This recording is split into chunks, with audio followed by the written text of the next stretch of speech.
तो आज का टॉपिक है कोडोमिनेंस। चैप्टर चल रहा था principle of inheritance and variation. आज का टॉपिक है कोडोमिनेंस।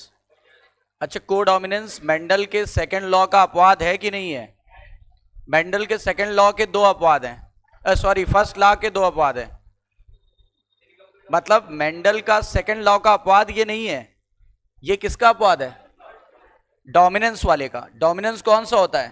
फर्स्ट लॉ की सेकंड लॉ?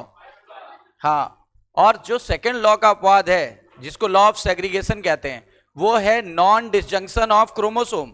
यानी क्रोमोसोम का कोशिका विभाजन के समय अलग हो पाना कि ना हो पाना, ना हो पाना, इसको बोलते हैं नॉन डिसजंक्शन ऑफ क्रोमोसोम। इसी टॉपिक में आगे पढ़ेंगे, जिसकी वजह से एन्यूप्लाइडी और पॉलीप्लाइडी होता है। क्या होता है? एन्यूप्लाइडी की, पॉलीप्लाइडी की, दोनों हो सकते हैं, बाद में डिस्कस करेंगे। टॉपिक है कोडोमिनेंस।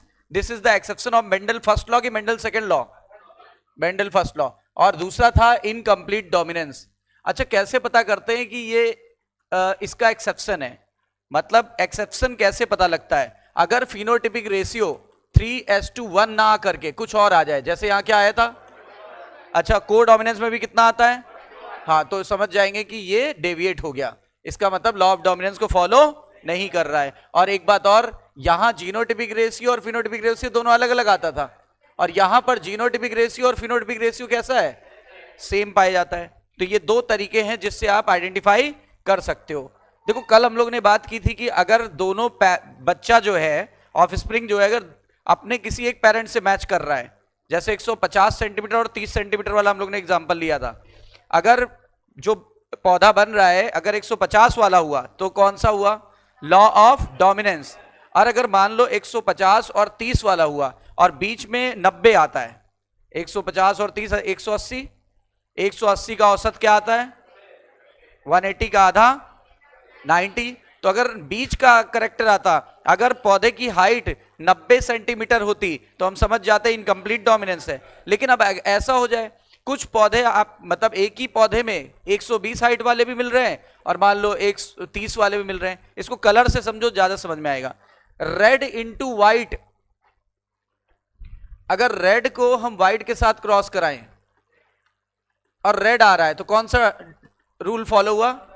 Law of dominance. अगर रेड को व्हाइट के साथ कराएं लेकिन पिंक आ रहा है तो बीच का करेक्टर आया, इंटरमीडिएट करेक्टर आया, इनकम्प्लीट डोमिनेंस। और अगर रेड को हमने व्हाइट के साथ क्रॉस कराया और हमारा जो फ्लावर है, मान लो ये फ्लावर बना, इसमें रेड कलर की पंखुड़ियां हैं लेकिन व्हाइट कलर के धब्बे हैं। अब बताओ, रेड भी एक्सप्रेस हुआ और व्हाइट भी एक्सप्रेस हुआ, तब इसे बोलते हैं कोडोमिनेंस। तो देखो लिखा है, हमने डिस्कस किया था कि F1 रिजेंबल करता है either of the two parent. तो ये कौन सा लॉ था?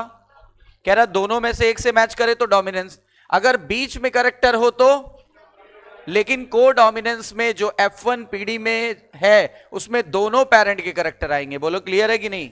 जैसे एक बुल लिया हमने व्हाइट कलर का, काऊ ले ली ब्लैक कलर की, या उल्टा भी कर सकते हो। अब बच्चा पैदा हुआ धब्बेदार, व्हाइट वाला भी कलर है उस पे और ब्लैक वाला भी कलर है, तो बताओ दोनों कलर एक साथ एक्सप्रेस हुए कि नहीं हुए? तो ये किसका एग्जाम्पल हो गया? ठीक है, कह रहा है हमारे पास ब्लड सेल होती है और हम इसी के आधार पे ब्लड ग्रुपिंग करते हैं। ठीक है, और हमारा ब्लड ग्रुप क्या कहलाता है? ABO blood grouping. किसी का ए होगा, किसी का बी होगा, किसी का ओ होगा, ठीक है ना। लेकिन किसी का ए बी भी तो होता है।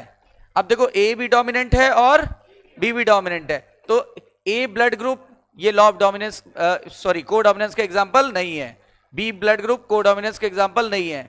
ओ ब्लड ग्रुप कोडोमिनेंस का एग्जांपल नहीं है। लेकिन ए भी डोमिनेंट है, बी भी डोमिनेंट है, ये कोडोमिनेंस का एग्जांपल है। और जो जीन है इसको कंट्रोल करता है, उसको किस अल्फाबेट से इंडिकेट करते हैं?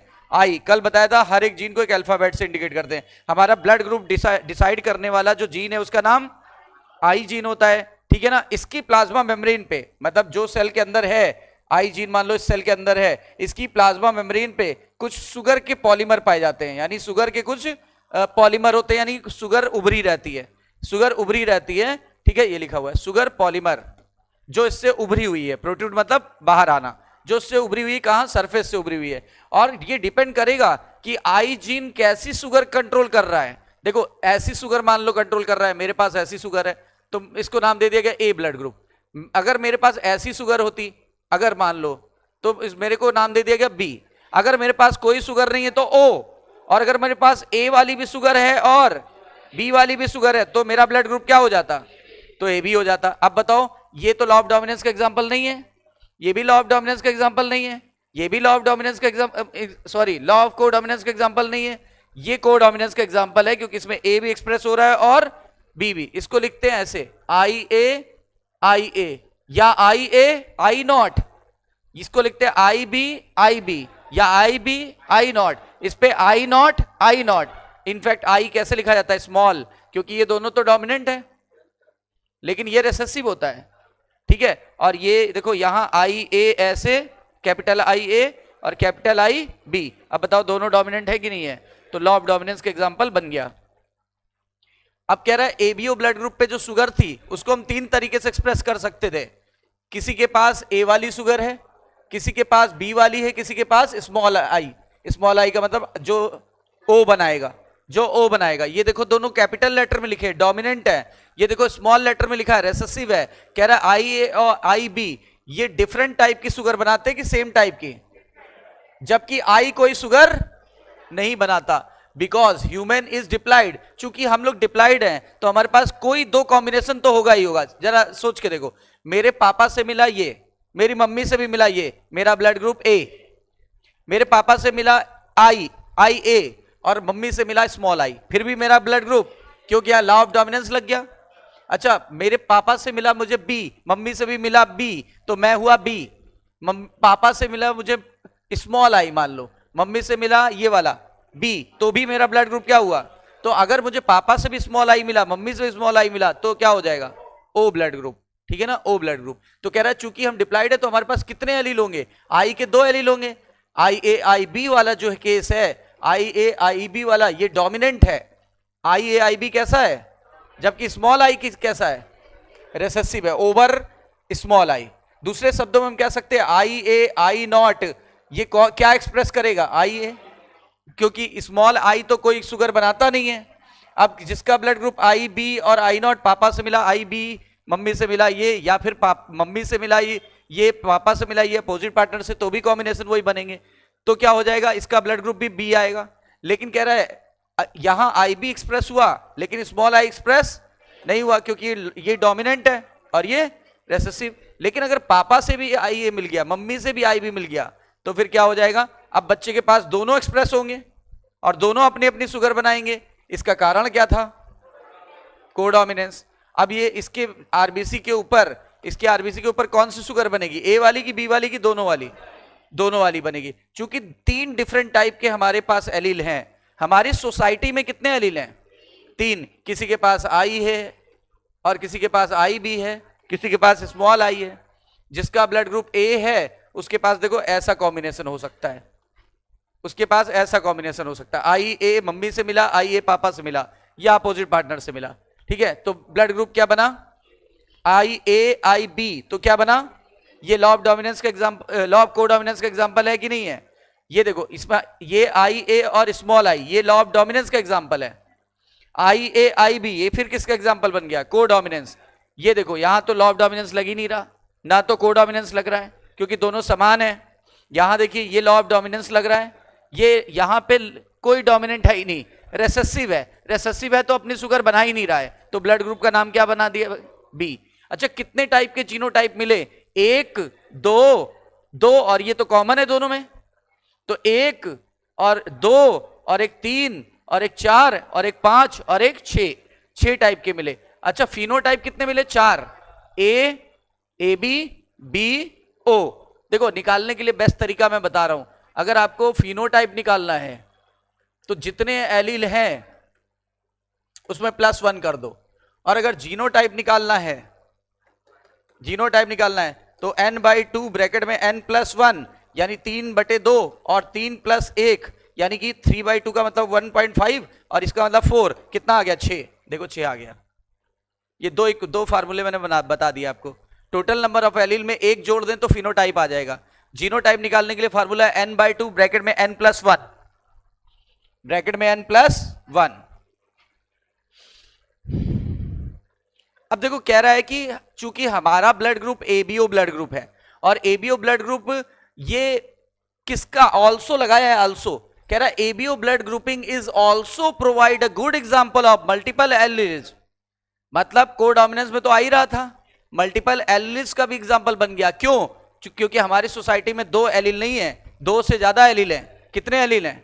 जब एलिल की संख्या दो से ज्यादा हो जाए तो दो से ज्यादा क्या हो सकती है? तीन हो सकती है, चार हो सकती है, पांच हो सकती है।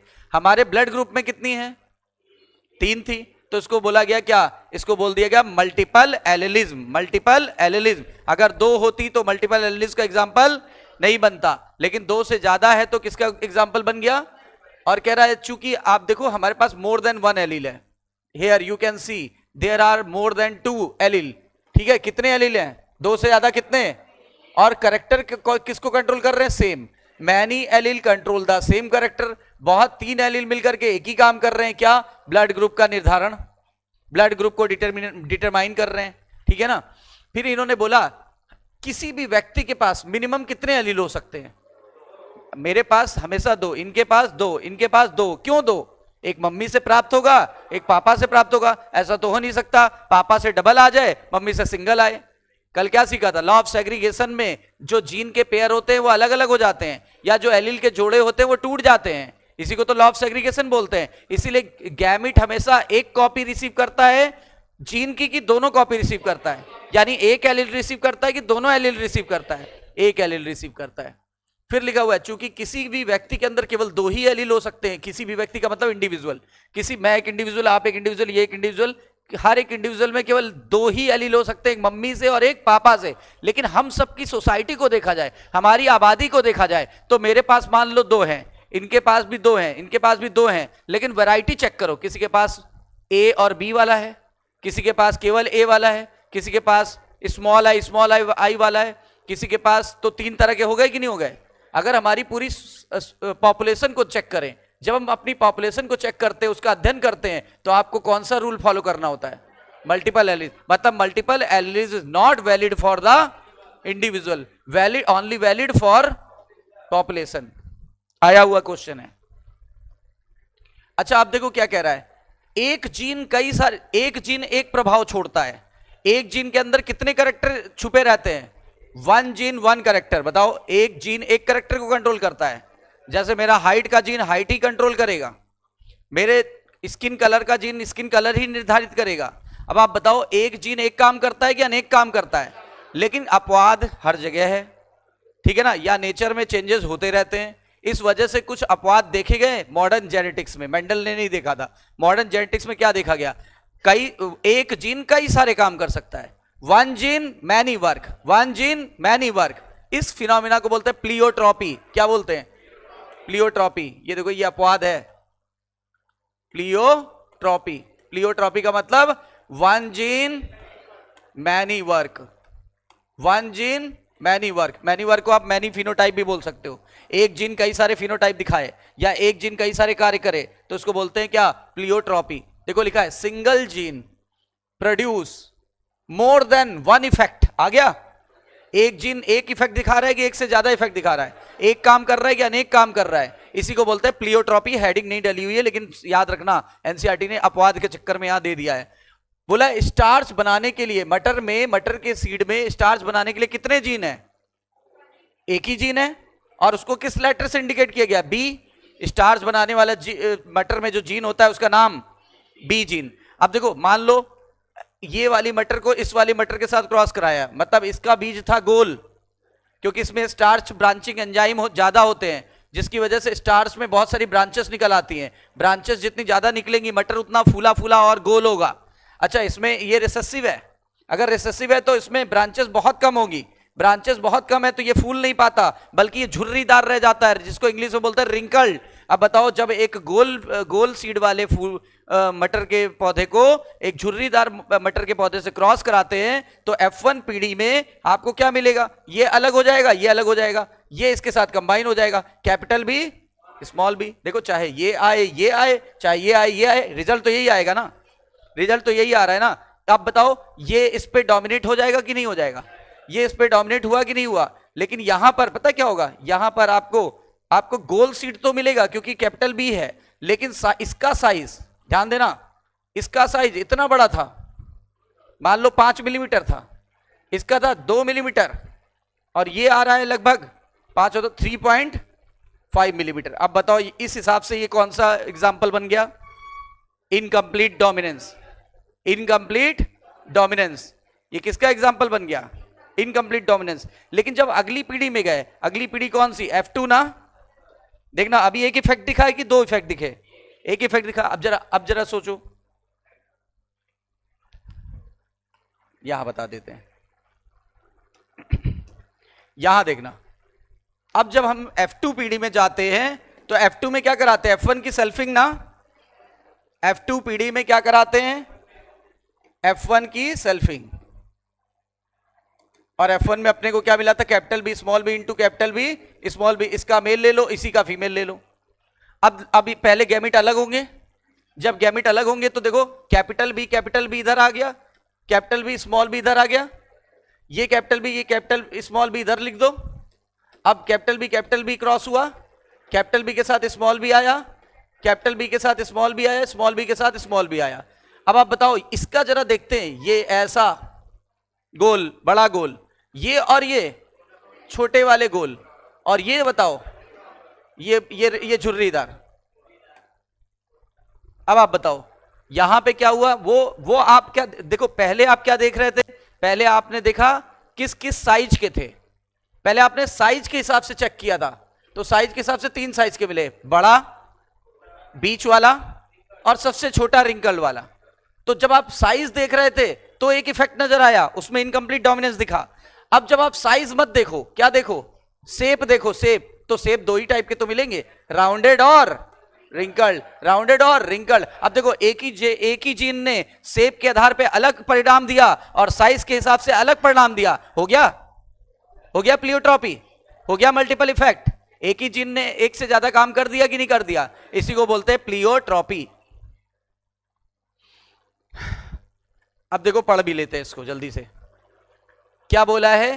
कैपिटल बी और स्मॉल, दो एक जीन होते हैं, दो एलील होते हैं एक जीन के, एक डोमिनेंट और एक रिसेसिव। स्टार्च इफेक्टिवली कौन बनाता है? कैपिटल बी, अभी बताया है। अच्छा, और होमोजाइगस कंडीशन में बनाता है कि हेट्रोजाइगस में? और बड़ा सीड बनेगा कि छोटा बनेगा? जबकि इसका अपोजिट यानी इन कंट्रास्ट जो स्मॉल बी है वो भी होमोजाइगस में था, लेकिन उसकी एफिशिएंसी पहले से कम थी, इसकी ज्यादा थी।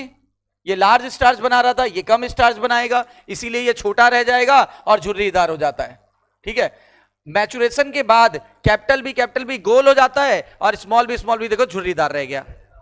ये नहीं बोला छोटा रह गया, शेप भी क्लियर किया है।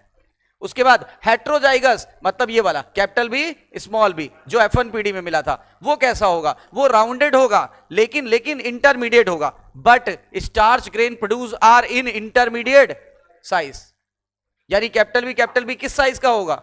ये 5 मिलीमीटर बोला, सेंटीमीटर क्या लिया था, मिलीमीटर की सेंटीमीटर, जो भी उसका वैल्यू 5 लिया था, इसका लिया था 2, तो 5 और 2 7, और वो मिला था 3.5 सेंटीमीटर। ले लो मिलीमीटर ले लो, हालांकि मिलीमीटर ही लेंगे, तो मिलीमीटर में ले लिया, तो फिर क्या हुआ? इसका साइज इन दोनों के बीच में आ रहा है। इस हिसाब से देखो क्या हुआ, आपने शेप देखा कि साइज देखा?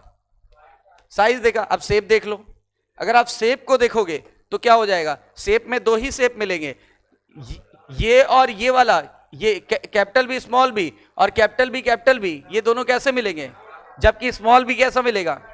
तो फिर तो देखो दो तरह के इफेक्ट दिखाई दिए। कह रहा है सो इफ स्टार्च साइज, अगर स्टार्च ग्रेन का साइज देखें तो आपको नजर आएगा इनकम्प्लीट डोमिनेंस, लेकिन जब आपने शेप देखा तो आपको नजर आएगा क्या? दो तरह के शेप, एक राउंडेड और एक रिंकल्ड। तो दो इफेक्ट आ गए। Inheritance of 2 gene. अच्छा, 2 जीन वाला इनहेरिटेंस इन्होंने बताया। अब देखो इनके दिमाग में ये आया, मेंडल के दिमाग में ये आया कि एक जीन पर तो हमने अध्ययन कर लिया है, अगर हम दूसरी जीन पे स्टडी करना चाहते हैं तभी तो परिणाम पता चलेगा कि एक जीन दूसरे को अफेक्ट करता है कि नहीं करता। इनके माइंड में ये था कि एक जीन का तो हमने इफेक्ट पढ़ लिया, ठीक है ना, क्या दूसरा जीन अगर उसके साथ बैठा हुआ है तो क्या उसका अगली पीढ़ी में जो जा रहा है क्या वहां वही रूल लगता है कि कोई और रूल लग जाता है? इनका मानना था। तो इन्होंने कितने जीन ले लिए? दो जीन ले लिए, यानी अब एक अल्फाबेट यूज करेंगे कि दो अल्फाबेट यूज करेंगे? दो अल्फाबेट यूज करेंगे। तो इसमें देखो दो अल्फाबेट यूज किया, एक कैपिटल वाई ले लिया और कैपिटल वाई के साथ स्मॉल वाई ले लिया। अल्फाबेट तो एक ही है, अल्फाबेट तो एक ही है। वाई, कैपिटल वाई वो येलो कलर के सीड को शो कर रहा है, स्मॉल वाई किस कलर को शो कर रहा है? ग्रीन को। ये तो आपने पहले भी पढ़ा होगा। कैपिटल वाई डोमिनेंट है और किस सीड को, कौन सा कलर? येलो। और स्मॉल वाई रिसेसिव है, कौन सा? Green colour. और दूसरा जीन कौन सा लेना? R. R stands for rounded, capital R stands for, small R stands for wrinkled seed लिया। तो हो गए दो जीन। अब कह रहा है जब हमने शुरुआत की तो हमने ऐसा लिया, ये कैसा है जरा बताओ? येलो और राउंडेड और येलो, इसका क्रॉस करा रहे हैं इससे, small R small R, small Y small Y, small Y small Y. तो ये रिंकल्ड और ग्रीन, रिंकल्ड और ग्रीन। जब इसका क्रॉस कराएंगे तो F1 पीढ़ी में जब जाएंगे तो देखो ये इससे अलग हो जाएगा, ये इससे अलग हो जाएगा, ये इससे अलग हो जाएगा, ये इससे अलग हो जाएगा, हो जाएगा। कुछ भी हो, कोई किससे भी अलग हो, यही बनेगा combination, capital R small R, capital Y small Y. बताओ, capital R small R, capital Y small Y, और कोई कॉम्बिनेशन बना के देखो, नहीं बनेगा। ठीक है, तो ये बना हाइब्रिड, ये बना हाइब्रिड। यहां तक तो इनको अपना कौन सा लॉ समझ में आया? Law of dominance and law of segregation.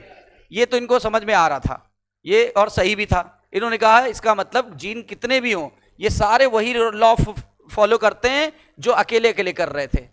दो जीन हो, दो से ज्यादा हो, 4 हो, 10 हो, 20 हो, 30 हो, 1000 हो, 2000 हो, लाख हो, जितने भी जीन है सब वही दो नियम लागू कर, वो फॉलो कर रहे हैं जो ये खोज चुके थे। तो इनको और वो अपने डाटाबेस पे और क्रेडिबिलिटी बढ़ी, इनको लगा कि मैं सही कर रहा हूं। इनका मानना था कि मैं बिल्कुल परफेक्ट तरीके से आगे बढ़ रहा हूं। ठीक है, यहां तक तो कहानी समझ में आई। जैसे ही आगे बढ़े तो इनके मन में एक कंफ्यूजन क्रिएट हुआ।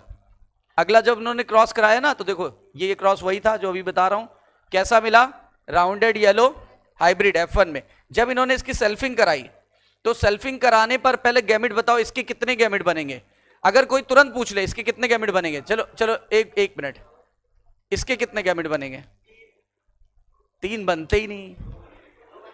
अरे देखो, जितने हेट्रोजाइगस हो पावर में वही ले आओ।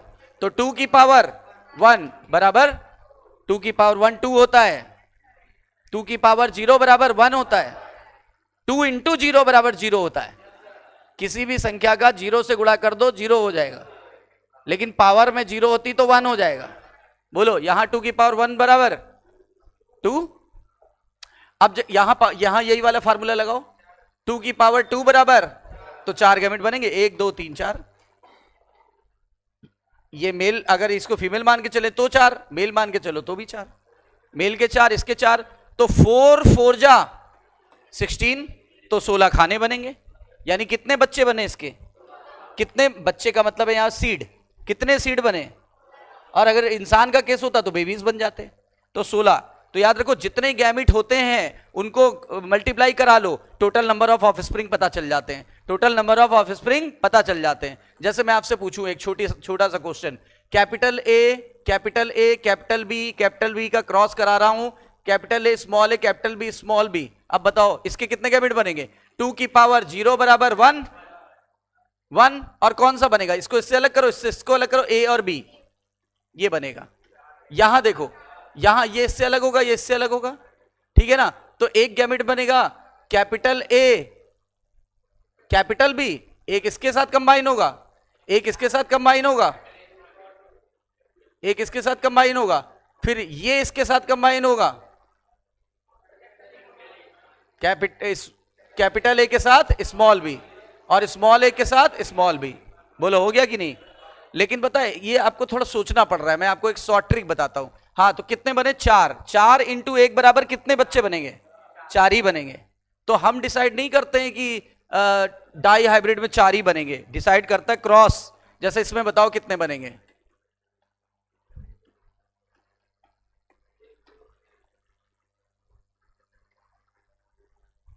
2 की पावर 3 बराबर 8, इसमें 2 की पावर 1 बराबर 2। बोलो, तो 8 और इंटू 2 कितने बनेंगे? 16।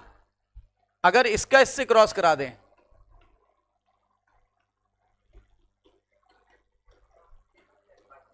अब बताओ 2 की पावर 3 बराबर 8, 2 की पावर 3 बराबर 8, 8 8 जा 64। 32 कहां से आएगा? कौन सा गुणा कर रहे हो भाई?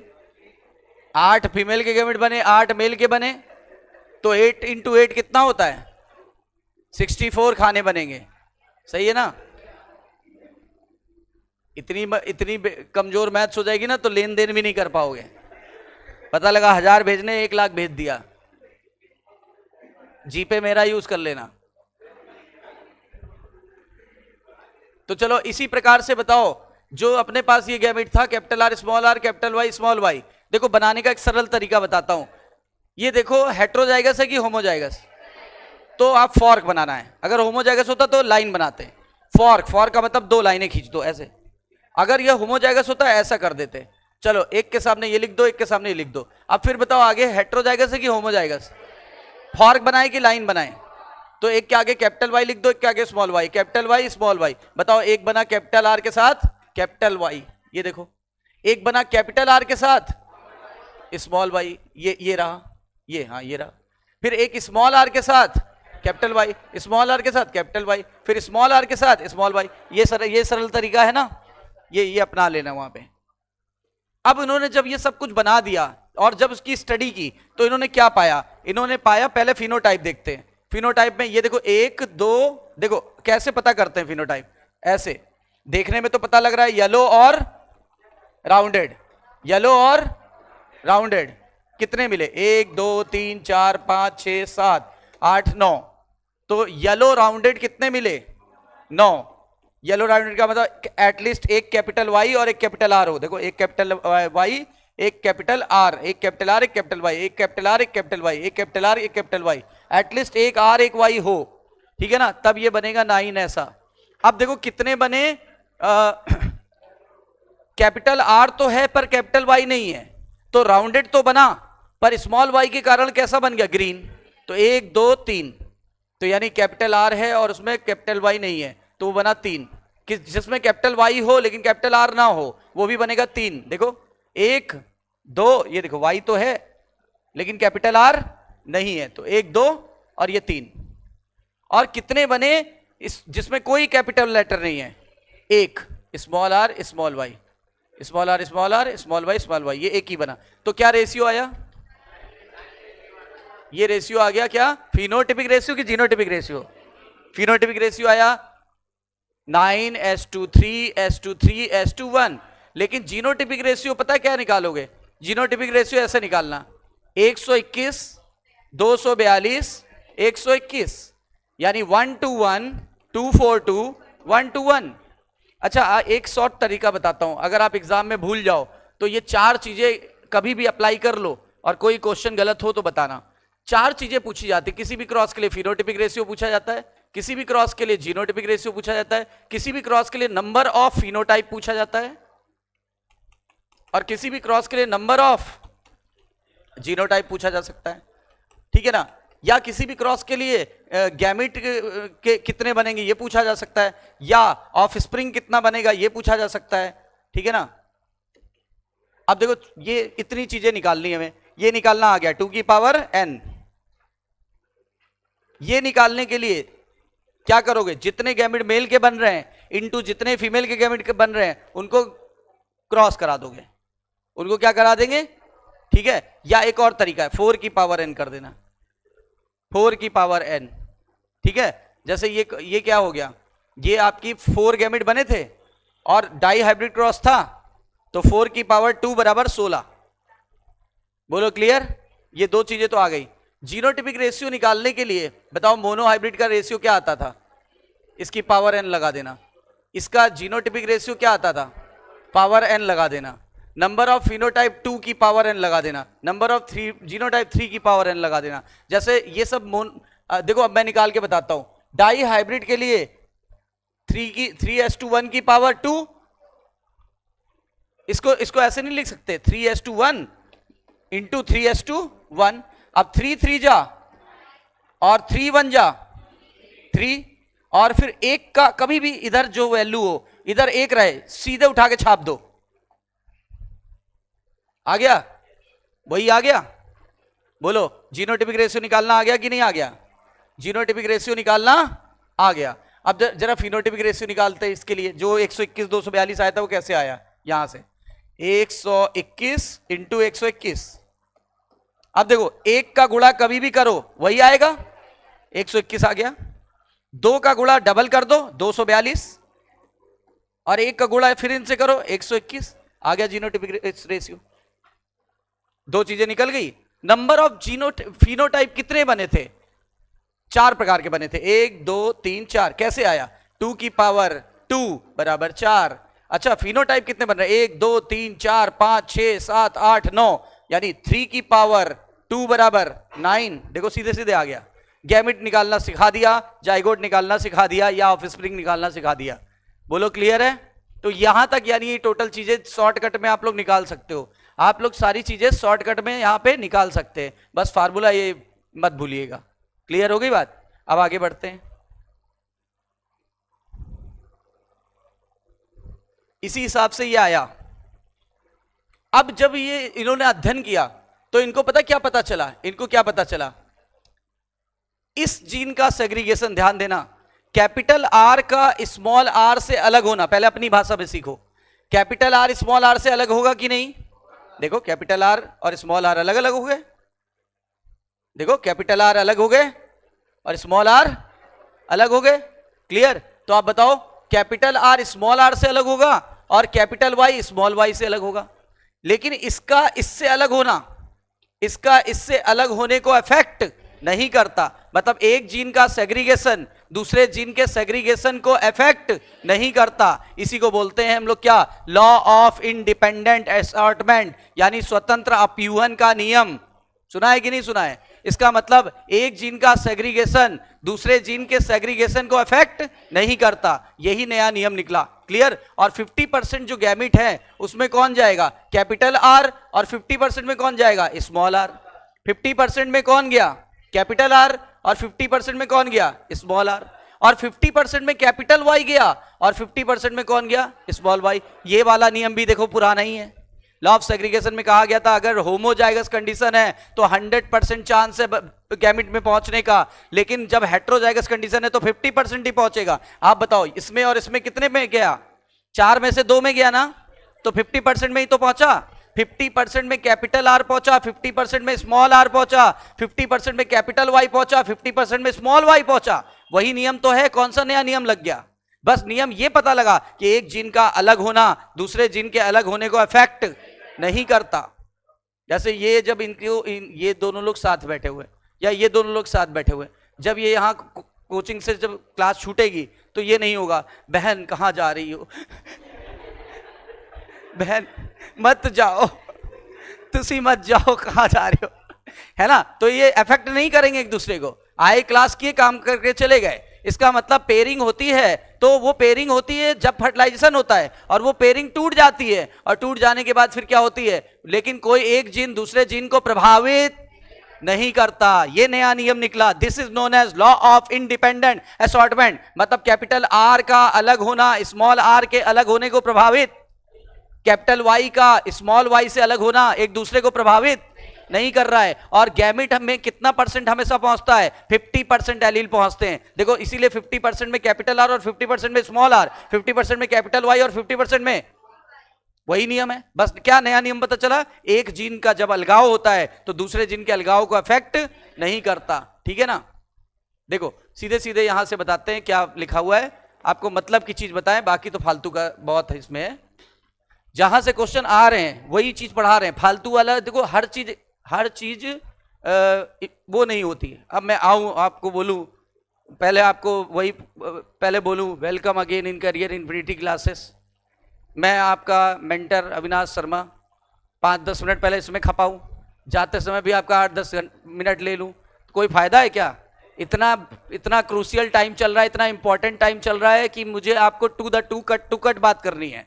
सही है कि नहीं? मैं यहां आपको इसलिए बुला रहा हूं ताकि आपकी समय बच सके, ना कि मेरी वजह से बर्बाद हो सके। इसलिए कट टू कट बात करनी है, कूड़ा कचरा किनारे करके फिल्टर्ड चीज पढ़नी है। ये वो समय है, और अभी भी समय है, अभी भी पूरा पूरा आपका 1 महीने है, और अभी हम 15 दिन में निपटा देंगे ये पूरी एनसीईआरटी। 15 दिन में एनसीईआरटी पूरी निपट जाएगी विद अच्छे क्वेश्चंस, है ना। थोड़ा जेनेटिक्स में टाइम इसलिए दे रहे हैं, टाइम लगता है, और वो कोई दिक्कत नहीं है, जरूरत पड़ेगी तो एक आध एक्स्ट्रा क्लास भी लगा लेंगे। अब तो सबका सिलेबस हो ही गया है, मेरा हुए ही 1 महीने हो गया सिलेबस।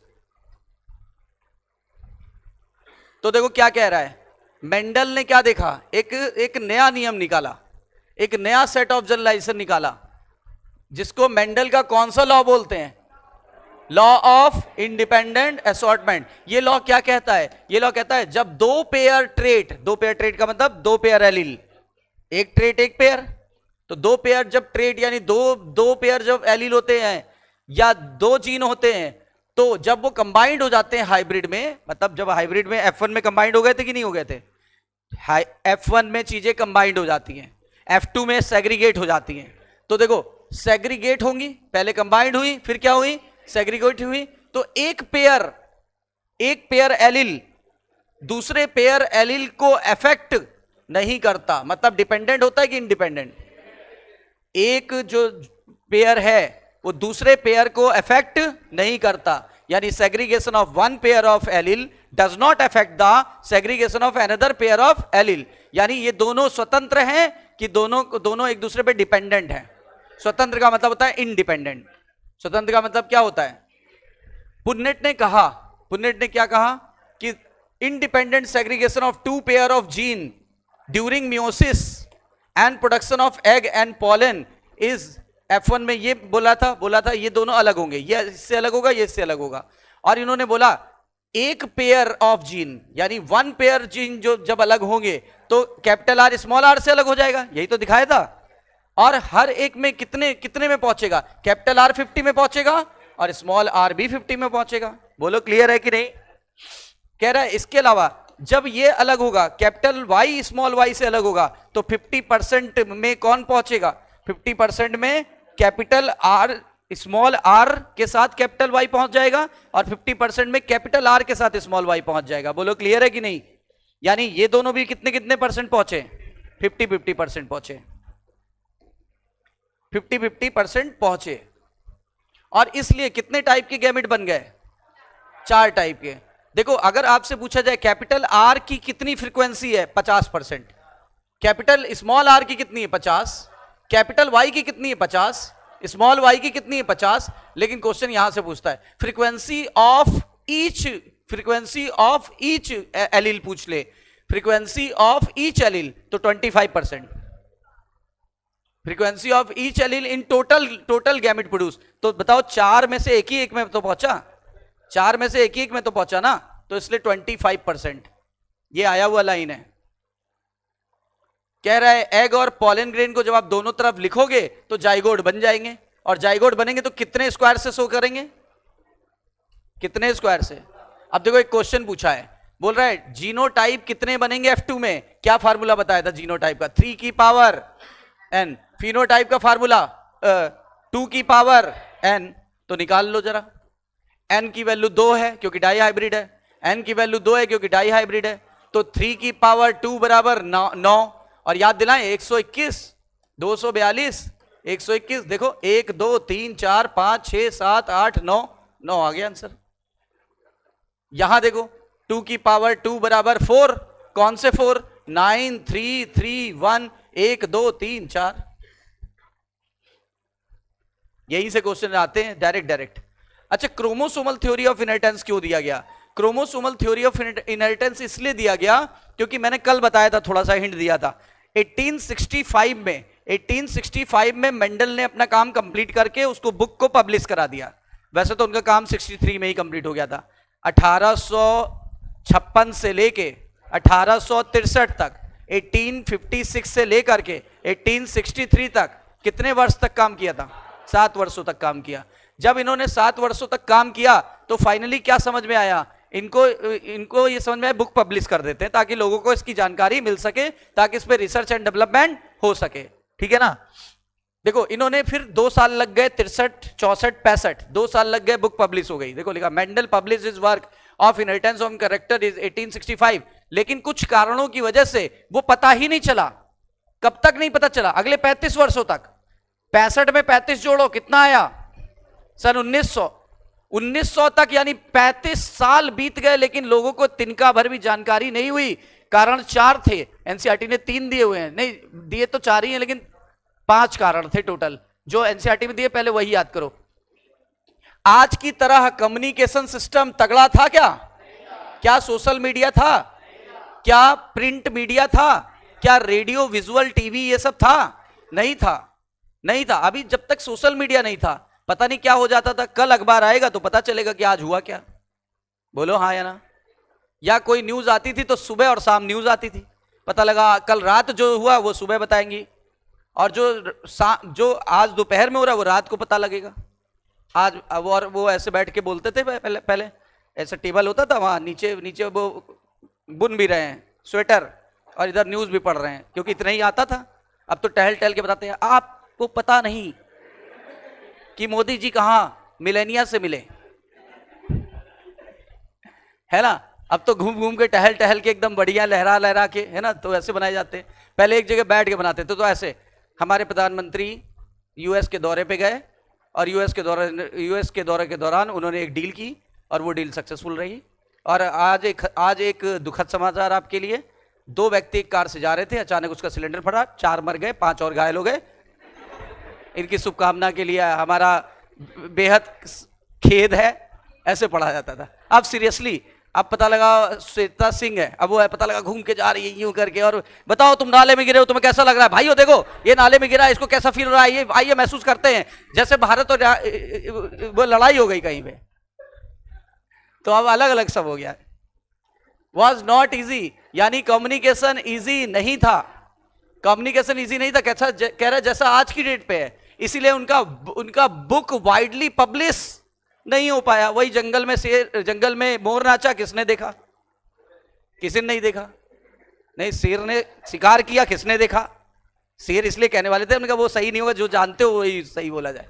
दूसरी बात, जीन का कॉन्सेप्ट, जिसको ये क्या कहते थे? फैक्टर, ठीक है ना, वो स्टेबल है और अलग अलग यूनिट में होता है। मम्मी का अलग क्रोमोसोम पे, पापा का अलग क्रोमोसोम पे। और वो किसको कंट्रोल करता है? ट्रेट को, ठीक है। पेयर में होता है, उसके 2 एलील होते हैं, और ये कभी ब्लेंड नहीं होते। ये बात कोई मानने को तैयार नहीं था। कह रहा है उस समय के साइंटिस्ट, कंटेम्परेरी का मतलब होता है समकालीन, यानी उस समय के साइंटिस्ट इस बात को एक्सेप्ट करने के लिए बिल्कुल रेडी नहीं थे। क्यों रेडी नहीं थे? कोई कारण तो उनके दिमाग में होगा।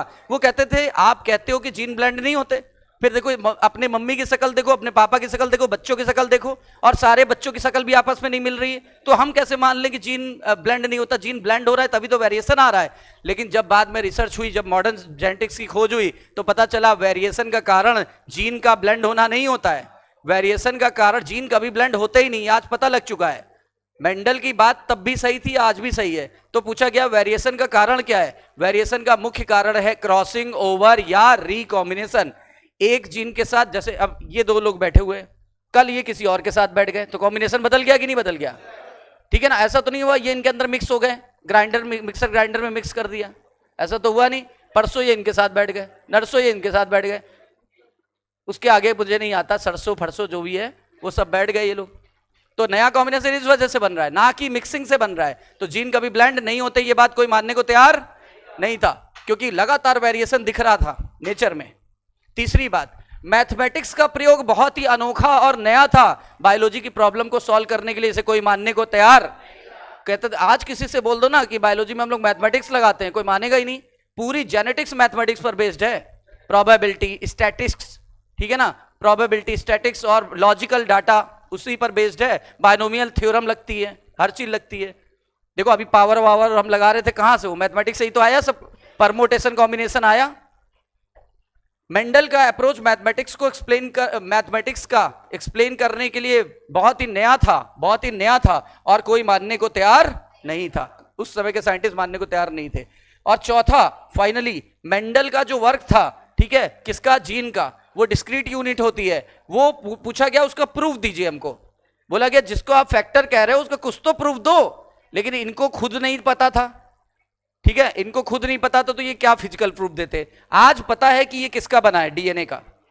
आज पता है कि जीन किसके बने होते हैं, तब तो डीएनए की खोज ही नहीं हुई थी, डीएनए कोई जानता ही नहीं था। मेंडल को ऐसे ही फादर ऑफ जेनेटिक्स नहीं मान लिया गया।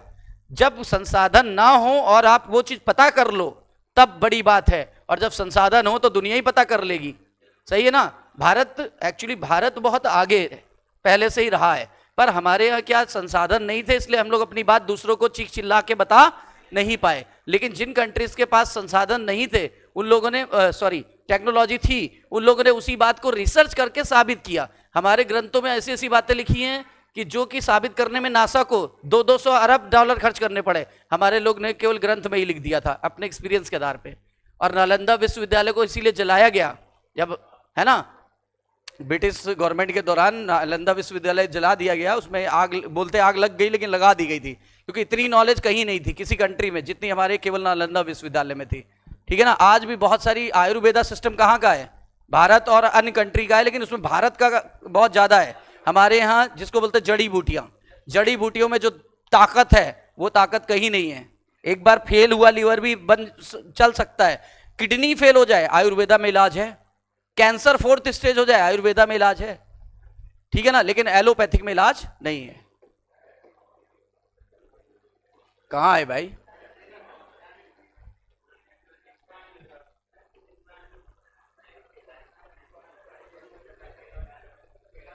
सन 1900 आ गया। सन 1900 में देखो क्या हुआ, सन 1900 में पुनः खोज हुई। मतलब देखो जो लोग अच्छे साइंटिस्ट होते हैं वो कहते हैं भाई मेंडल के बारे में हमने सुना है, एक काम करते हैं हम लोग एक बार उस पर रिसर्च करते हैं, और रिसर्च करने के बाद पता करते हैं या तो उस थ्योरी को बंद ही कर देंगे, या तो गलत साबित हो जाएगी और चैप्टर क्लोज, या सही साबित हो जाएगी तो दुनिया को पता लग जाएगा। और अगर दुनिया को पता लग गया तो बहुत सारा, अगर आज जेनेटिक्स नहीं होती तो आज हम भी नहीं होते। जेनेटिक्स की वजह से हम कोरोना वायरस से बच पाए हैं, हम लोग जेनेटिक्स की वजह से हम डिजीज से बच पाते हैं। अगर जेनेटिक्स ना समझ में आए किसी पैथोजन की और अपनी, तो ना हम उसको मार पाएंगे ना हम बच पाएंगे। तो जेनेटिक्स का ही सारा कमाल है। बायोटेक्नोलॉजी किस पर बेस्ड है, जेनेटिक इंजीनियरिंग याद आया टर्म। तो फिर जेनेटिक्स नहीं होती तो जेनेटिक इंजीनियरिंग नहीं होती, जेनेटिक इंजीनियरिंग नहीं होती, जीन थेरेपी नहीं कर पाते, हाइब्रिड क्रॉप नहीं बना पाते, मनचाहा कैरेक्टर पैदा नहीं कर सकते, किसी और का जीन किसी और में ट्रांसफर नहीं कर सकते, कोई क्लोन नहीं बना सकते, कोई चूहे नहीं बना सकते, एक्सपेरिमेंट किस पे करते, वैक्सीन का टेस्ट किस पे करते, सब तो आपने पढ़ रखा है। सही है ना। तो यानी कि एक चीज की वजह से अनेक चीजें होती हैं। अगर मिट्टी नहीं होती तो पूरी पृथ्वी नहीं होती। बताओ क्या कंकड़ में पेड़ उगते, नहीं, मिट्टी मिट्टी मिट्टी बनी पृथ्वी पे, इसलिए वो पृष्ठभूमि तैयार हुई जिससे जिससे जिससे बीजों को अंकुरित होने का और जड़ों को प्रसार करने का मौका मिला।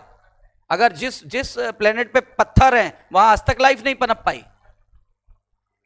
तो सन 1900 में डिब्रीज, कोरेंस और सेमार्क, इन्होंने इंडिपेंडेंट काम किया कि डिपेंडेंट, मतलब कोई एक दूसरे को जानता नहीं था, लेकिन इन लोगों ने अपने अपने मन से रिसर्च किया।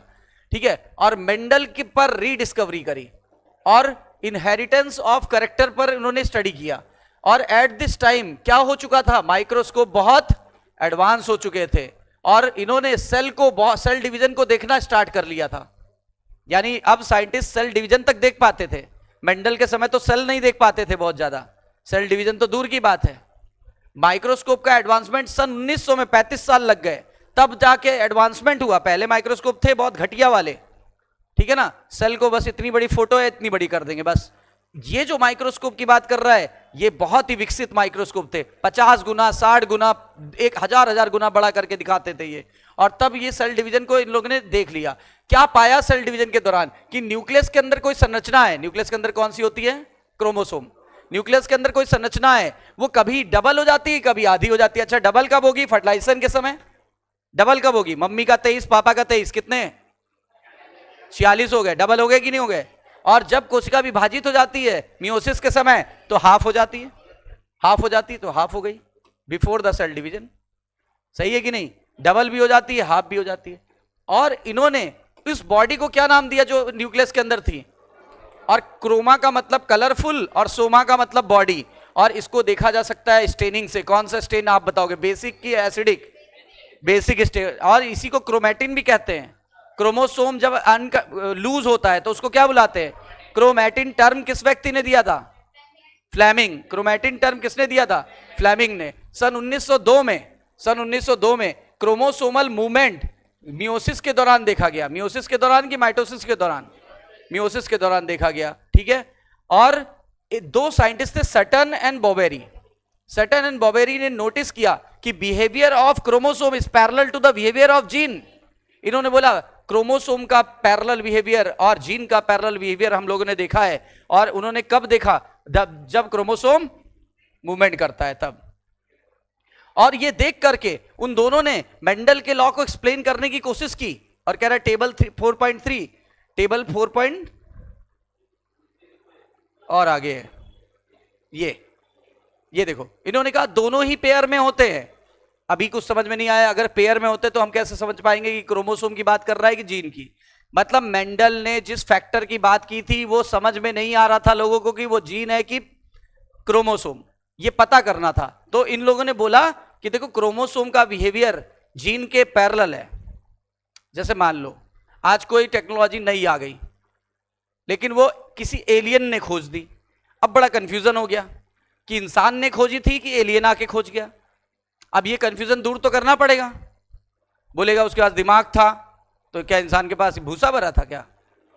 तो दिमाग दोनों के पास है, ऐसा कुछ कैरेक्टर कॉमन है। कह रहे दोनों के पास लॉजिक था, लेकिन एक गुण शायद एलियन के पास ना हो जो हमारे पास था। तो कौन जीता? इंसान। कौन हार गया? एलियन। वैसे ये दोनों दो चीज प्रॉपर्टी बताई जा रही। कह रहा है ए पेयर में होगा। अब ए पता नहीं क्या है, बी पता नहीं क्या है, अभी चेक करते हैं। कहता है क्रोमोसोम मान के चले इसको और जीन मान के चले तो दोनों ही जोड़े में होते हैं। एक मम्मी का गुणसूत्र, एक पापा का गुणसूत्र। एक पे मम्मी का जीन बैठा हुआ है, एक पे पापा का जीन बैठा है। बोलो दोनों पेयर में है कि नहीं है? पहला पॉइंट से कुछ क्लियर हुआ? नहीं हुआ। दूसरे पॉइंट से कह रहा है गैमिट जब बनता है तो क्रोमोसोम भी अलग हो जाते हैं और उस पे बैठे जीन भी अलग हो जाते हैं। तो देखो क्या लिखा है, segregation at the time of gamete formation such that only one of each pair is transmitted to the gamete. कहता है दो में से एक जोड़े में से दो ही तो जाएगा। मान लो मेरे अंदर कैपिटल टी है, तो कैपिटल टी अलग, फिर ये कैपिटल टी अलग, ये गुणसूत्र अलग मम्मी का, ये पापा का अलग। यही तो होता है। तो कह रहा है दोनों अलग हो जाते हैं। यही बात सेम लिखी हुई है, देख लो सेम। अभी भी स्पष्ट नहीं हुआ कि कौन क्रोमोसोम है कौन जीन है। लेकिन अब जरा तीसरी बात बहुत ध्यान से सुनना। Independent pair segregate independent to each other. Independent pair segregately to each other, ठीक है ना। और यहां क्या कह रहा है, one pair segregate independently to another pair. कह रहा है एक जोड़ा दूसरे जोड़े से सेग्रीगेट होगा इंडिपेंडेंट। और कह रहा है वहां देखो वहां क्या लिखा है, independent pair segregate to each other, ठीक है ना। तो ये मत समझना कि पहला वाला क्रोमोसोम है दूसरा वाला जीन है। पहला वाला क्या है? जीन है। जीन इंडिपेंडेंट पेयर के रूप में होते हैं। एक क्रोमोसोम पे कई सारे जीन हो सकते हैं। तो वही कह रहा है एक independent pair segregate independently to each other. एक क्रोमोसोम पे 4 जीन है तो चारों इंडिपेंडेंट है। जबकि जो क्रोमोसोम है वो केवल एक जोड़ा होता है और एक जोड़े का अलग होना दूसरे जोड़े के अलग होने को प्रभावित नहीं करता। देख लो, इसका मतलब ये क्या निकला? जीन। और ये क्या निकला? ये मत बहकावे में आ जाना कि ये है क्रोमोसोम ये है जीन। ये है जीन और ये है क्रोमोसोम। अब इन्होंने एक पॉसिबिलिटी भी बताई है।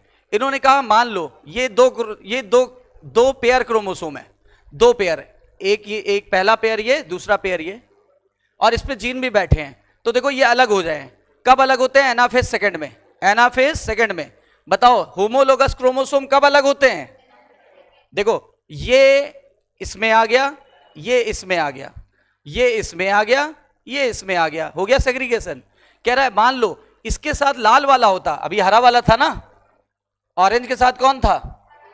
तो कह रहा है अगर ये लाल वाला होता तो लाल वाला आता, इसके साथ अगर हरा वाला होता तो हरा वाला आता। इसका मतलब कह रहा है ये इस पर डिपेंड नहीं है, ये इस पर डिपेंड नहीं है, ये इस पर डिपेंड नहीं है, ये इस पर डिपेंड नहीं है।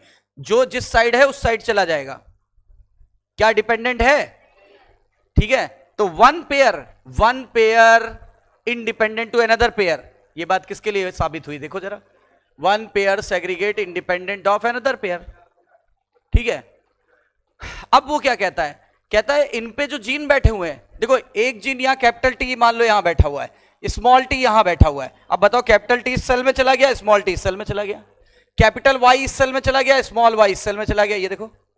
अब बताओ, अब सेग्रीगेशन हो गया कि नहीं? किसका सेग्रीगेशन हुआ? पहले किसका सेग्रीगेशन हुआ था? Homologous chromosome. मम्मी और पापा के गुणसूत्र अलग अलग हो गए थे। देखो, ये इसमें आ गया, ये इसमें आ गया, ये पीला वाला इसमें चला गया, लाल वाला इसमें चला गया, लेकिन अभी तक जीन अलग नहीं हुए थे। अब देखो जीन अलग हो गए, इस पे बैठा जीन यहां आ गया, कैपिटल टी मान लिया, इस पे स्मॉल टी मान लिया, इस पे कैपिटल आर मान लो, इस पे स्मॉल आर मान लो, या कैपिटल वाई मान लो, स्मॉल वाई मान लो, तो अब ये सेग्रीगेट हो गया।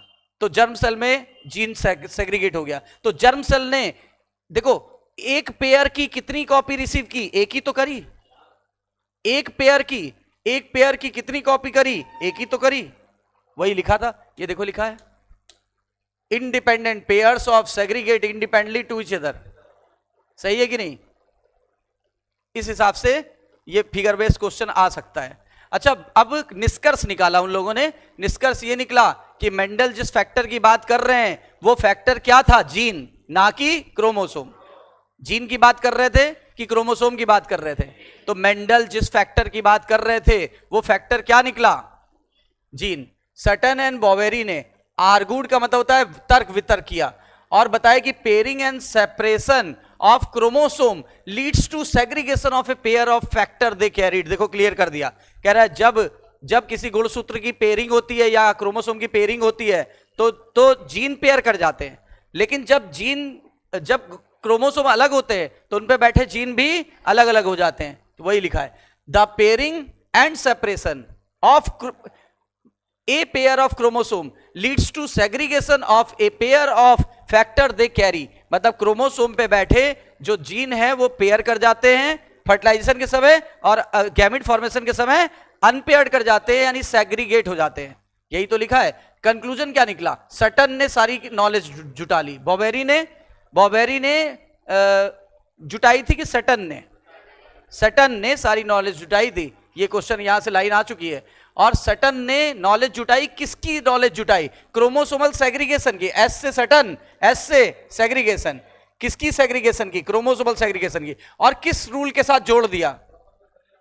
मेंडल के प्रिंसिपल के साथ जोड़ दिया। अब एक नई थ्योरी आ गई, उसी थ्योरी का नाम है chromosomal theory of inheritance. Chromosomal theory of inheritance. देखो ये तो थ्योरी थी, मैंने कहा कि नाले से गैस निकलती थी, उससे मोदी जी चाय बनाते थे। ये थ्योरी थी।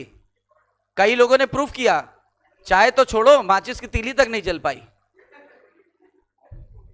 ये तो उनकी स्टेटमेंट, मैनिफेस्टो था ना, उन्होंने बताया था अपने बारे में जब, कि मैं चाय बेचता था, है ना, मैंने बहुत स्ट्रगल किया। गटर, बगल में गटर हुआ करता था, मैं उस गटर में मैंने एक बर्तन उलट के डाल दिया, एक पाइप जोड़ दी चूल्हे में आग लग के एकदम जलने लगी। यही इस समय अपनाना चाहिए भारत को। इसलिए गैस की किल्लत इतनी है, सब पूरी हो जाए, जितने नाले हैं सब पैक्ड हो, मतलब लोग सिलेंडर भरने के लिए लग जाए, बिल्कुल, है ना। तो ये क्या था? ये थ्योरी थी कि एक्सपेरिमेंट था? लेकिन जब लोगों ने करके देखा फेल हो गया। ये एक्सपेरिमेंट था। तो ये देखो मैं क्या कह रहा हूं, अभी क्या थी, अब क्या हो गई? हाँ, अब एक्सपेरिमेंट हुआ। तो एक्सपेरिमेंट में क्या हुआ? एक्सपेरिमेंट में ये हुआ, following the synthesis of idea, यानी इस आइडिया को एक्सपेरिमेंटल वेरिफिकेशन किया गया, मतलब इसको प्रूव किया गया। जैसे लोगों ने नाले में डाला वेसल, पाइप लगाई, माचिस की तीली जलाया और बुझ गई, जलना तो दूर की बात थी। तो एक्सपेरिमेंटल वेरिफिकेशन किया क्रोमोसोमल थ्योरी ऑफ इनहेरिटेंस का। और किसने किया? Father of experimental genetics is TH Morgan, Thomas Hunt Morgan ने जितने एक्सपेरिमेंट किए जेनेटिक्स से उतने आज तक किसी ने नहीं किए, इसलिए इनका नाम पड़ गया था फादर ऑफ एक्सपेरिमेंटल जेनेटिक्स। कोई भी एक्सपेरिमेंट होता था यही करते थे, और उनके कलीग ने भी किया था,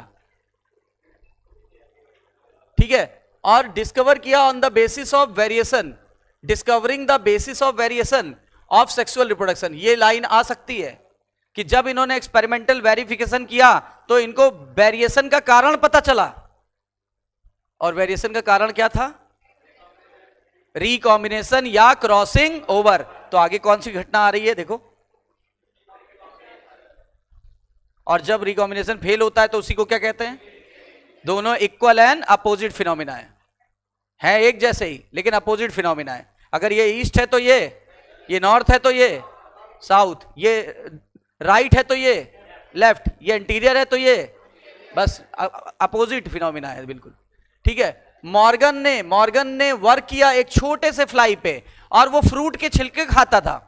फ्रूट के छिलके खाने वाले फ्लाई का नाम था ड्रोसोफिला या फ्रूट फ्लाई, ड्रोसोफिला मेलानोगेस्टर या फ्रूट फ्लाई। ठीक है ना, और ये बहुत सूटेबल था, बहुत सूटेबल था। क्यों सूटेबल था? उसके कई कारण। एक तो बहुत छोटा था, लैब में पनपना आसान था, वेदर पर निर्भर नहीं रहना पड़ता था, और अपनी जो लाइफ साइकिल थी वो केवल और केवल कितने दिन में कंप्लीट कर लेता था? 2 हफ्ते में। देखो, पहला grow on simple synthetic medium, यानी छिलकों पर। फल खुद खा लेते थे मॉर्गन साहब, छिलका फेंक देते थे, ये पनप जाते थे। फलों के छिलके पर पनप जाता है, तभी तो नाम पड़ा फ्रूट फ्लाई। दूसरी बात, लेबोरेटरी में ग्रो किया जा सकता था, देख लो, जबकि मटर के पौधे को लैब में ग्रो नहीं किया जा सकता था, मौसम पर निर्भर रहना पड़ता था, इसको मौसम पर निर्भर नहीं रहना। दूसरा, complete their life cycle only in 2 week, 14 दिन में एक्सपेरिमेंट पूरा हो जाता था। ठीक है, एक मीटिंग कराओगे, बहुत सारे बच्चे, हजारों की संख्या में बच्चे या फ्लाइज बन जाते हैं। बताओ, मक्खियां मच्छर कितनी तेज पनपते हैं पता है? एक हफ्ते में पता लगा ब्रीड करके पूरा पनप जाते हैं, बहुत तेजी से पनपते हैं। फिर बोला गया there are a clear differentiation of sex, यानी मेल फीमेल को पहचान सकते थे। सुनो कैसे, मेल था मिस्टर ब्राउन, यानी शरीर का कलर, और आंखें थी गुस्से से लाल। याद हो गया? बताओ, आंखों का कलर, शरीर का कलर। फीमेल थी शादी वाले, उसमें ज्यादातर शादियां जो हिंदू ट्रेडिशन में होती है वो पीले वस्त्रों में होती है, याद है ना? तो पीला कपड़े पहनी थी, उसका शरीर पीला था, और फीमेल एकदम ताकतवर और हष्टपुष्ट थी। हष्टपुष्ट यानी बड़ी थी, साइज बड़ा था उसका। फीमेल बड़ी थी, मेल छोटा था। टिंकू, ये मुन्नी। तो टिंकू और मुन्नी, टिंकू कैसा था? गुस्से से लाल, और मिस्टर ब्राउन ये थी पीली पीली वस्त्र पहने, एकदम लंबी तंबी, है ना? उसके बाद और इसकी आंखें एकदम चमक रही थी परियों की तरह। चमकना मतलब सफेद ना, व्हाइट कलर की आई थी। याद हो गया कि नहीं हो गया? ये छोटू था ना टिंकू, और ये मुन्नी थी ना, बदनाम हो गई ना, इसलिए बदनाम हो गए। तुम अपने को देखो, ये टिंगुए के देखो, ये टिंगू से तुमने मैरिज कैसे कर ली, इसलिए बदनाम हुई थी। हाँ, टिंगू की सरकारी नौकरी थी। फिर लिखा हुआ है क्लियर कट डिफरेंशिएशन मेल का और फीमेल का कर सकते थे, आसानी से देख के पहचान सकते थे, और many type of variation study कर सकते थे। और कैसे? With the help of low power microscope. उधर लिखा लो पावर माइक्रोस्कोप, मतलब हाई पावर की जरूरत ही नहीं, हैंड लेंस से भी देख लो तो पता चल जाता था कि कौन मेल है कौन फीमेल। और वेरिएशन भी लो पावर माइक्रोस्कोप से देख पाते थे कि हाई पावर से। ठीक है ना? जरा इस बात को ऐसे समझो जो मैं समझाना चाहता हूं। जब ये मॉर्गन ने एक्सपेरिमेंट किया तो उन्होंने पता है एक्स क्रोमोसोम पे कैरेक्टर लिए थे। कहां लिए थे? एक्स क्रोमोसोम पे। जो भी जीन लिए थे वो कहां बैठे थे? देखो, ये एक्स है, फीमेल में 2 एक्स होता है, बताओ हाँ या ना? और मेल में होता है एक एक्स और एक वाई। पहले तो शेप देख लो, एक्स को सीधा सीधा शो करते हैं और वाई को हल्का सा ऐसे टेढ़ा कर देते हैं। बताओ ये कौन सा? एक्स, ये एक्स, ये एक्स और ये वाई। मेल होता है एक्स वाई, फीमेल होती है एक्स एक्स, बिल्कुल हमारी ही तरह। ड्रोसोफिला में हमारे जैसे सेक्स डिफरेंशिएशन होता है। ठीक है, ये हो गया क्लियर। अब इस पे 2 जीन लिए, येलो कलर्ड व्हाइट आई, येलो कलर्ड बॉडी और व्हाइट आई यानी पीले वस्त्र और शरीर वो आंख चमकती हुई। बोले याद हुआ? फीमेल कैसी ली थी? येलो कलर वाली, और आंखें कैसी थी? अच्छा, मेल कैसा था? मेल था जंगली टाइप का दिख रहा था। डोमिनेंट को जंगली टाइप बोलते हैं, डोमिनेंट को जंगली टाइप बोलते हैं। ठीक है ना? तो मेल कैसा था बताओ? ब्राउन। आंखें कैसी थी? रेड थी। इसको वाइल्ड टाइप बोलते हैं। वाइल्ड बनाने के लिए आप प्लस का सिंबल लगा देते हो। देखो जीन वही है, वाई डब्ल्यू, लेकिन प्लस का मतलब क्या होता है? डोमिनेंट या वाइल्ड टाइप, और प्लस नहीं है तो रेसेसिव या नॉर्मल टाइप। बताओ, मेल डोमिनेंट था, फीमेल रेसेसिव थी। मेल डोमिनेंट था, फीमेल रेसेसिव थी। डोमिनेंट का दूसरा नाम। और जीन के ऊपर क्या लगा देते हैं? जैसे बताओ ये कैसा जीन है? ठीक है ना? अब हम कैपिटल और स्मॉल लेटर इस्तेमाल नहीं कर रहे हैं, हमें ऐसा नया तरीका ढूंढ लिया साइंटिस्ट ने। अब देखो जीन यहां पास पास बैठे हैं कि दूर दूर, जरा यहां देखो, यहां जीन दूर दूर बैठे हैं। दो पॉसिबिलिटी ली, पहले क्रॉस ए करके देखा, फिर क्रॉस बी करके देखा। पहले बताओ जीन पास पास लिए थे कि दूर दूर? जब जीन पास पास लिए तो देखो F2 में सीधे रिजल्ट देखो। F2 में क्या हुआ, F2 में 4 मेल बने, 4 फीमेल बेबी बनी। 4 मेल बेबी बना, 4 फीमेल बेबी बनी। जब इनका रेशियो देखा गया पेरेंटल और नॉन पेरेंटल का, तो इनमें पेरेंटल कैरेक्टर बहुत ज्यादा थे और न्यू कैरेक्टर बहुत कम थे। न्यू कैरेक्टर बहुत कम थे। ठीक है, देखो यहां कितने थे, यहां लिखा हुआ है 98.7, क्रॉस ए में 98.7 था, और जो न्यू कैरेक्टर थे केवल कितने बचे, 1.3। बताओ क्रॉस ए मेल जो लेफ्ट वाला क्रॉस हो रहा है जिनमें जीन पास पास थे, उनमें पेरेंटल कैरेक्टर ज्यादा थे कि न्यू कैरेक्टर ज्यादा थे? पेरेंटल कैरेक्टर ज्यादा थे। कितने थे? 98.7 आया हुआ क्वेश्चन है और यहीं से आता ही है 98.7। अच्छा न्यू कैरेक्टर कितने थे? 1.3। न्यू कैरेक्टर थे 1.3, तो याद रखिएगा न्यू कैरेक्टर थे 1.3। जबकि क्रॉस बी में जीन दूर दूर थे कि पास पास? तो यहां थे 62.8। यहां पेरेंटल आया, ये लिखा है देखो 98.7 और 1.3। यहां देखो पेरेंटल कैरेक्टर घट गए और न्यू कैरेक्टर बढ़ गए। मतलब वेरिएशन कब आता है? जब जीन दूर दूर हो, और वेरिएशन कब नहीं आता? जब जीन पास पास हो। ठीक है, जब जीन पास पास होते हैं तो न्यू कैरेक्टर यानी वेरिएशन बहुत कम होता है और पेरेंटल कैरेक्टर बहुत ज्यादा होते हैं। इस फिनोमिना को उन्होंने लिंकेज बोला। और जब जीन दूर दूर होते हैं तो आसानी से अलग हो जाते हैं, इस फिनोमिना को उन्होंने रिकॉम्बिनेशन बोला। अच्छा इसको ऐसे समझो, ये दो लोग बहुत पास पास बैठे हुए, ये दो लोग कल भी पास बैठे थे और कल भी पास बैठे रहेंगे, क्योंकि ये दोनों एक दूसरे के जानने वाले हुए हैं, ये दोनों जीन लिंक है। लेकिन ये एक व्यक्ति इधर बैठा हुआ है, एक व्यक्ति इस कोने पे बैठा हुआ है। ठीक है ना, दूरी बहुत ज्यादा है कि कम? कल ये यहां बैठेंगे, कल वहां कोई और बैठेगा। बताओ, परसों ये यहां बैठेंगे, नरसों कोई वहां बैठेगा, कोई और ही आता जाएगा। और हो सकता है यहां पे ये ना बैठे, कोई और बैठ जाए, वहां पे भी कोई और ही बैठ जाए। अब बताओ दूरी बढ़ने से वेरिएशन का चांस, दूरी घटने से वेरिएशन का चांस।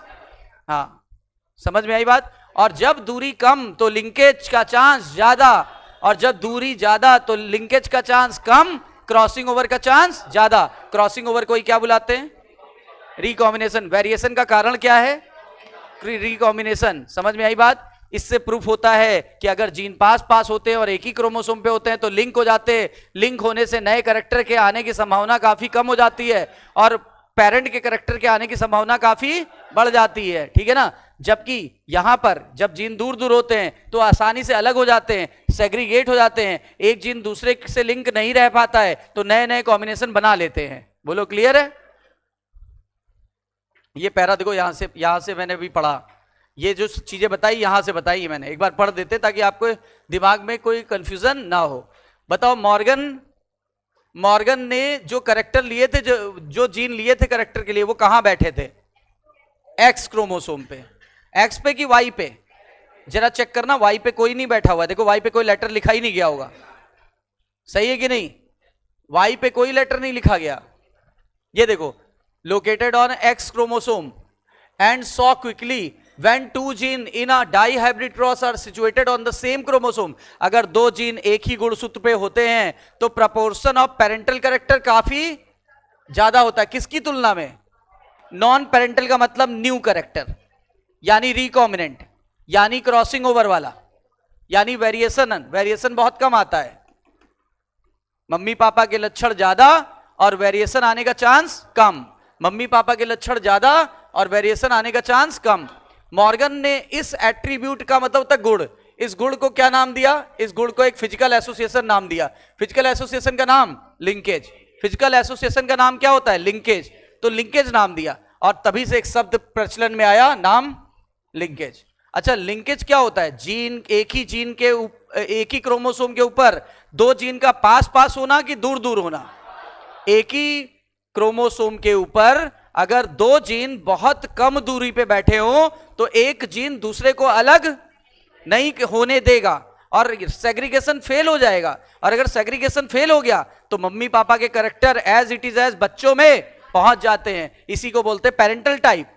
लेकिन जब जीन दूर दूर होते हैं तो आसानी से अलग हो जाते हैं, और जब जीन आसानी से अलग हो जाते हैं तो अदला बदली हो जाती है। आज यहां ये बैठे हैं, कल वहां कोई और बैठेगा, नए नए कॉम्बिनेशन बनेंगे।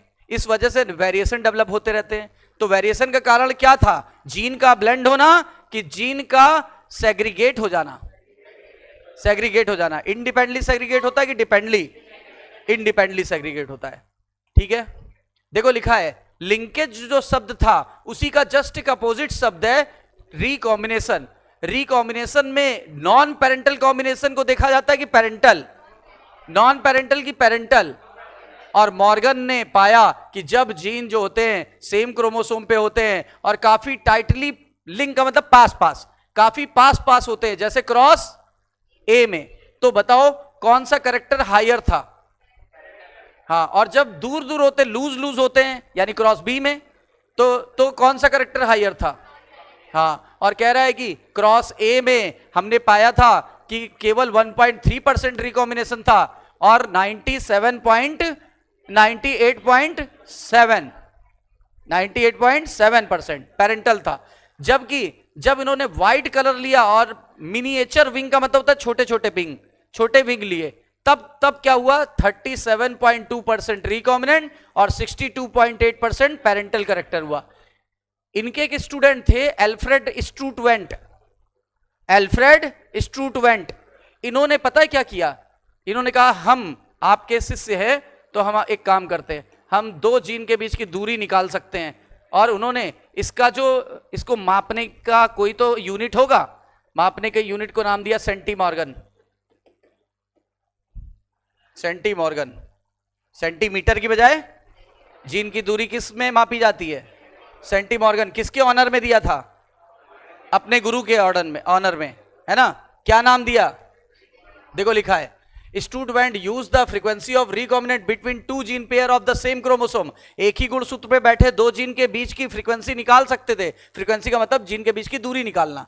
जितनी फ्रीक्वेंसी है, मान लो 20 map unit frequency, map unit भी बोलते हैं इसको, बताओ मैप यूनिट या सेंटीमॉर्गन, मैप यूनिट भी बोल सकते हैं, सेंटीमॉर्गन भी बोल सकते हैं। अगर 20 मैप यूनिट है तो 20% रिकॉम्बिनेशन हो रहा है।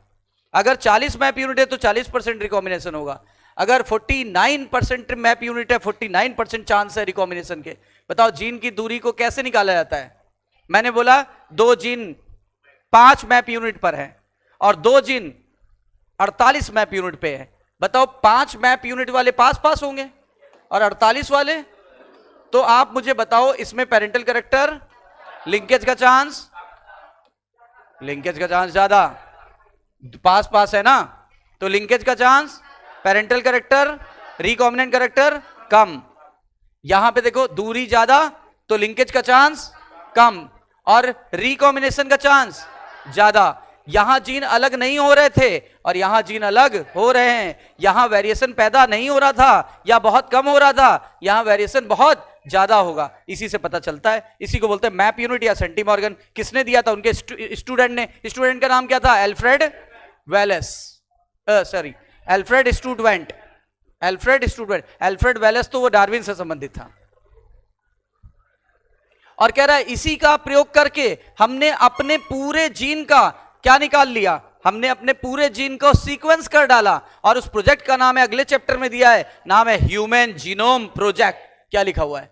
कह रहा है हमने स्टार्टिंग पॉइंट से सीक्वेंस कर डाला पूरे जीनोम को, और ये हम पढ़ेंगे ह्यूमन जीनोम प्रोजेक्ट में, बाद में पढ़ेंगे। डिस्क्राइब लेटर का मतलब अगले चैप्टर में आखिरी में दिया हुआ है।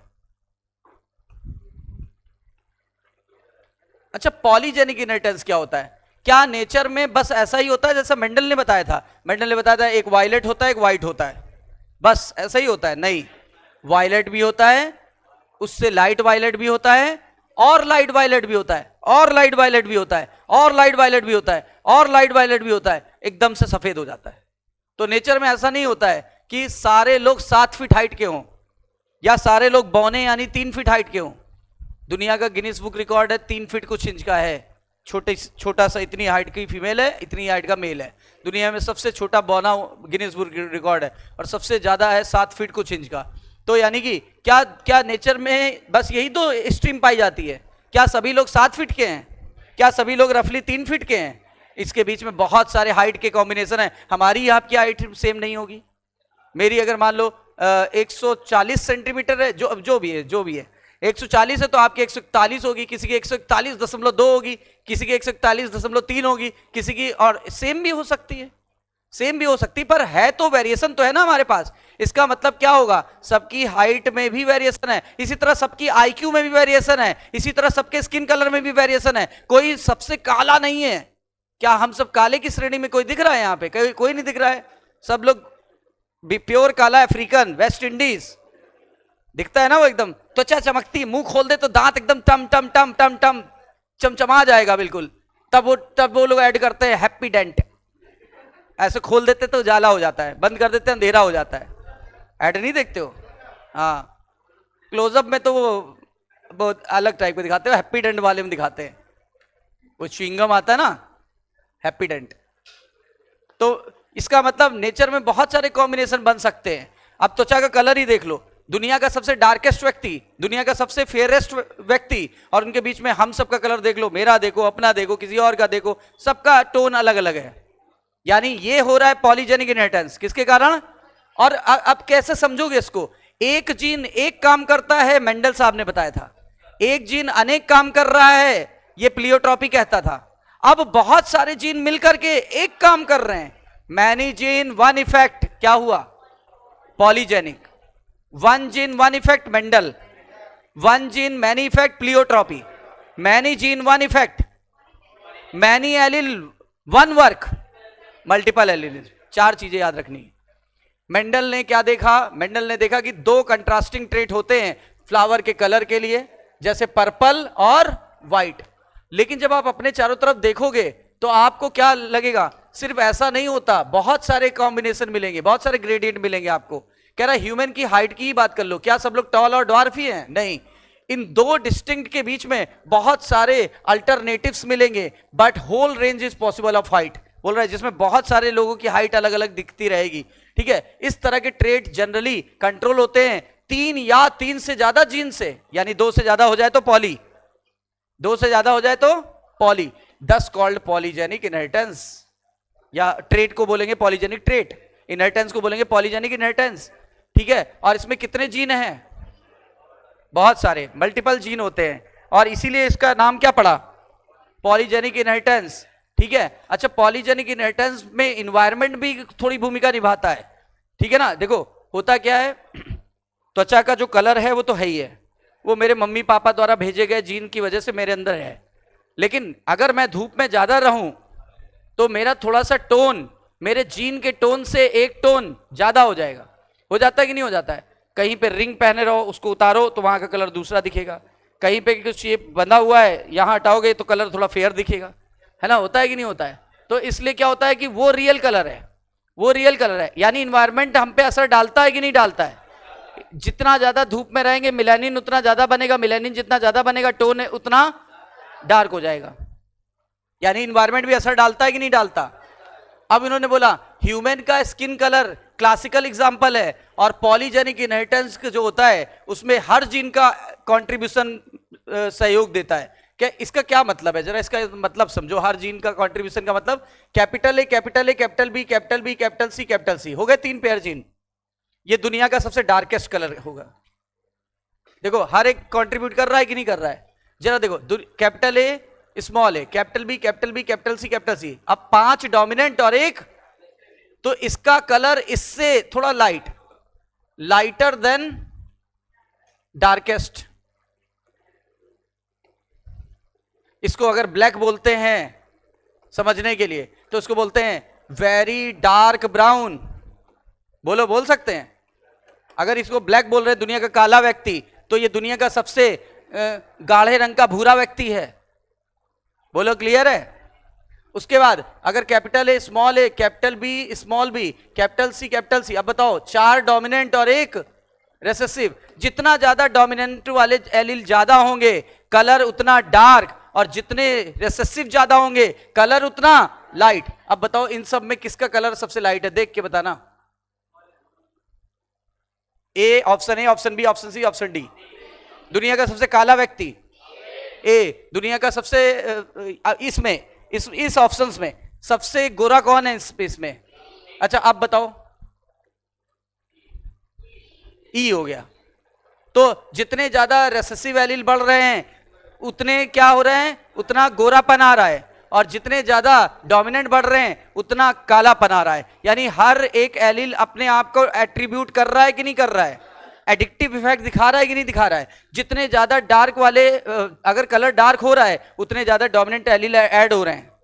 जितना लाइट हो रहा है समझ लो उतने कम एलील डार्क वाले हैं, और उतने ज्यादा एलील हैं कौन से, रेसेसिव वाले। तो वही बोल रहा है अगर हम दुनिया के इस व्यक्ति को इस गोरे वाले से क्रॉस करा दें तो फिर इसका जो बच्चा होगा, ठीक है ना, वो कैसा होगा, सांवला, हाइब्रिड बनेगा ना। दुनिया के सबसे काले व्यक्ति को दुनिया के सबसे गोरे वाले से क्रॉस करा दिया जाए तो जो बच्चा होगा सांवला पैदा होगा। जब 2 सांवले लोगों का ब्याह करा दिया जाए तो उनके अगर 64 बच्चे हैं तो उनमें 64 बच्चे बनेंगे, क्योंकि 2 की पावर 3 बताओ, तो उनके 64 बच्चे बनेंगे, जिसमें से क्या होता है, टोटल कुछ कॉम्बिनेशन ऐसा आता है, देखो ऐसा आता है 7 तरह के कॉम्बिनेशन आएंगे। Capital A, capital A, capital B, capital B, capital C, एक बनेगा। Capital A, small A, capital B, capital B, capital C, फिर small A, capital B, capital C, 3 बन गए। फिर small A, capital B, small B, capital C, 4 बन गए। Small A, small B, capital C, 5 बन गया। Small A, small B, capital C, 6 बन गया। Small A, small B, 7 combination बन गए।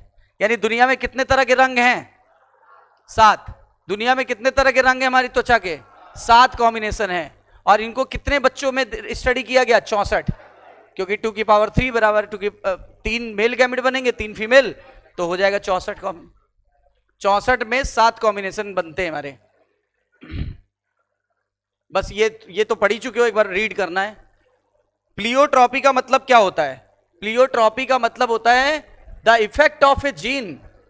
एक जीन की वजह से क्या होता है, एक प्रभाव आता था। पहले कह रहा है एक जीन की वजह से कितने प्रभाव आते हैं, लेकिन प्लियोट्रॉपी का मतलब क्या होता है, एक जीन मल्टीपल इफेक्ट दिखा रहा है। बोलो वही बात आ गई। एक एग्जांपल हम पढ़ चुके हैं, इस तरह के जीन को क्या बोलते हैं। और प्लियोट्रॉपी जो होता है इसको हम देख सकते हैं, एक जीन किस प्रकार मेटाबॉलिक पाथवे को कंट्रोल कर रहा है वहां देख सकते हैं। कह रहा है जैसे फेनिलकीटोन्यूरिया इस एंजाइम की वजह से, देखो हमारी शरीर में फिनाइल एनिलीन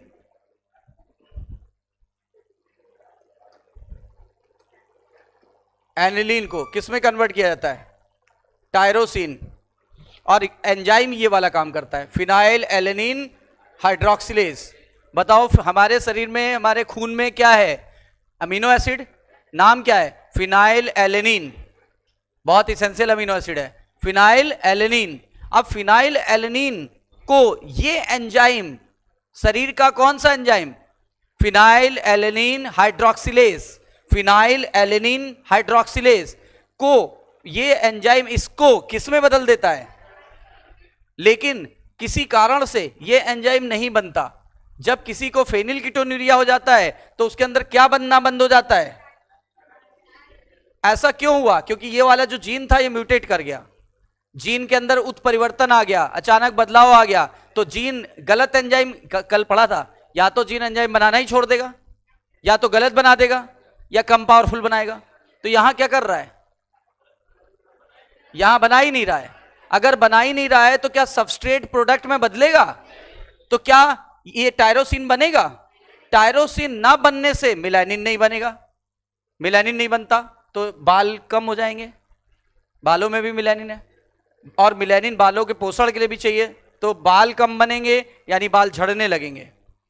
स्किन का जो पिगमेंट है वो मिलानिन है, पता लगा यहां से मिलेनिन गायब, सफेद सफेद दिखने लगा, यहां मिलेनिन गायब, सफेद सफेद दिखने लगा, स्किन पिगमेंटेशन गड़बड़ हो जाएगा, स्किन पे पिगमेंट प्रॉपरली नहीं बनेंगे, कैंसर होने का खतरा बढ़ जाएगा, क्योंकि अल्ट्रावायलेट रेज आने लगेंगी।